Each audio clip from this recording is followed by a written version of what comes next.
رڼا رڼا بکړي زړه د جهان دارالعلوم افغان دارالعلوم افغان دارالعلوم روشان دی وی تل د لمر په شان دارالعلوم ورفع درجة العالمين بمعاني كتابه وخص منه مستبينا بمزيد الأصابة وصوابه والصلاة على النبي وأصحابه والسلام على أبا حنيفة وأحبابه أما بعد فقد قال الله تبارك وتعالى في محكم كتابه بعد أعوذ بالله من الشيطان الرجيم بسم الله الرحمن الرحيم يا أيها الذين آمنوا كتب عليكم الصيام كما كتب على الذين من قبلكم لعلكم تتقون وعن سهل بن سعد رضي الله تعالى عنه عن النبي صلى الله عليه وسلم قال إن في الجنة بابا يقال له الريان يدخل منه الصائمون يوم القيامة ولا يدخل منه أحد غيرهم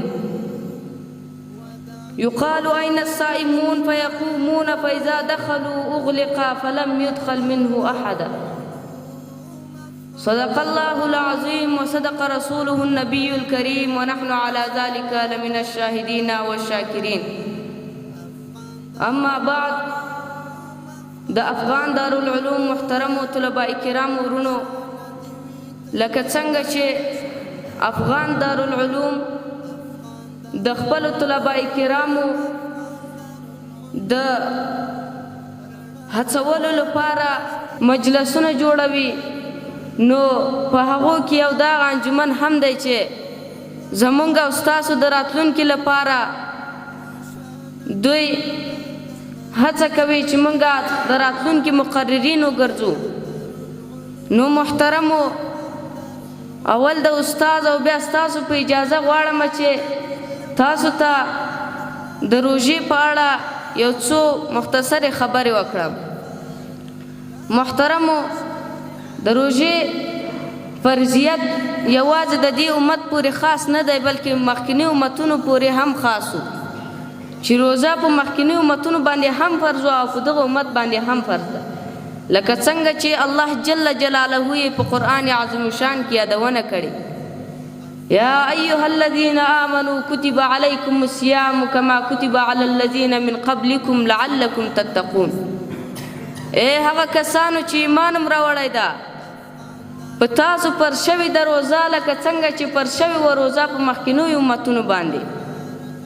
د دې لپاره چې تاسو د الله جل جلاله څخه وویریږئ محترمو د روژې د فضیلت په اړه رسول الله صلی الله علیه وسلم فرمای د حضرت ابو هریره رضی الله تعالی عنہ څخه روایت دی وی رسول الله صلی الله علیه وسلم فرمایل اذا جاء رمضان فتحت ابواب الجنه واغلقت ابواب النار وصفدت الشياطين وی کله چې رمضان المبارک راشي نو د جنت دروازې خلاص شي او د جهنم دروازې بند شي او شیطانان بند وتړل شي نو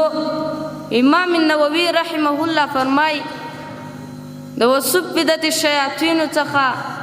وغلقت الشياطين باندې تعبیر کوي چې شیطانان به وتړلی شي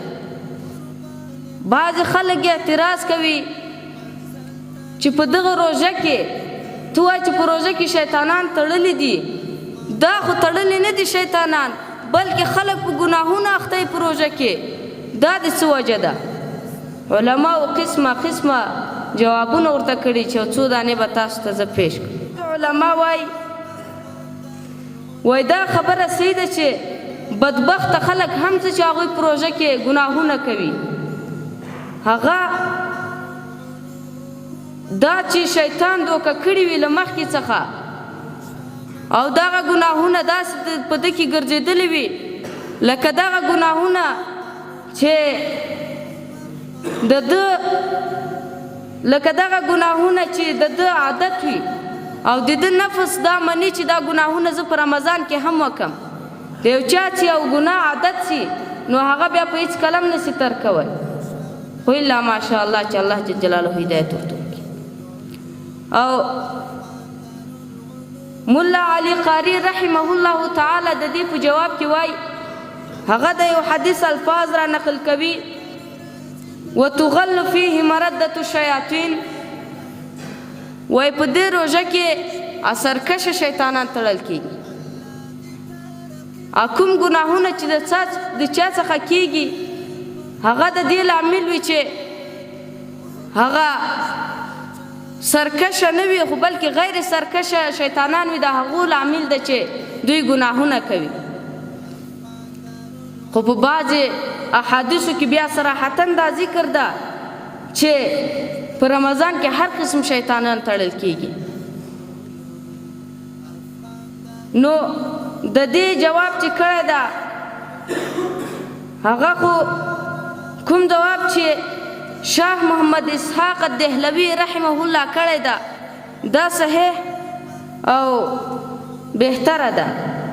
چې هغه د دواړه قسمه احادیثو تطبیق پکې کړی ده. شاه محمد اسحاق الدهلوي رحمه الله تعالی فرمای وای چې کله په کوم احادیثو کې د سرکشو شیطانانو د تړلو حکم وشي دا خاص د خلکو په نسبت پورې ده چې هغه نیکان، یعنی فاسق خلک چې کوم ګناهونه کوي نو دغه ګناهونه هغه د غیر سرکشو شیطانانو په وجه دی دا ګناهونه کوي، چې غیر سرکشو شیطانان هغه دې ته هڅوي چې دوی دا ګناهونه وکړي. او کوم چې په کوم احادیثو کې ذکر شوي تطبیق دا شوی ده چې شیطانان به ټول تړل کېږي په دې روژه کې، هغه دا خاص ده تر هغو خلکو پورې چې هغه نیکان وي، هغه صالحان وي، هغه ته بیا هیڅ کلم په روژه کې هغه د ګناه تمنا نه کوي او نه ګناه کوي، ځکه چې شیطان ترې نه تړل شوی وي. همدارنګه لکه څنګه چې ما تاسو ته په خطبه کې کوم حدیث شریف ولوستل، په هغه کې حضرت سهل ابن سعد رضی الله تعالی عنہ فرمای وای رسول الله صلی الله علیه وسلم او فرمایل چې بېشکه په جنت کې یوه دروازه ده د الریان په نامه، چې دغه دروازه باندې هیڅوک هم نشي ننوتی د قیامت په ورځ مګر روژه نیونکي خلک. وبه ویلی شي چې روژه نیونکي څوک دي، نو هغه روژه نیونکي به ټول په دغه دروازه روان سي. کله چې دا روژه نیونکي خلک خلاص شي نو د هغه نه وروسته به دا دروازه بنده شي او هیڅوک هم په دغه دروازه نه ننوځي مګر روژه نیونکي خلک. نو الله جل جلاله دې د باقي روژې موږ او تاسو ته توفیق را نصیب کړي، او الله جل جلاله دې په دغو خبرو باندې اول ما ته بیا تاسو ته توفیق د عمل را نصیب کړي. واخر دعوانا ان الحمد لله رب العالمین.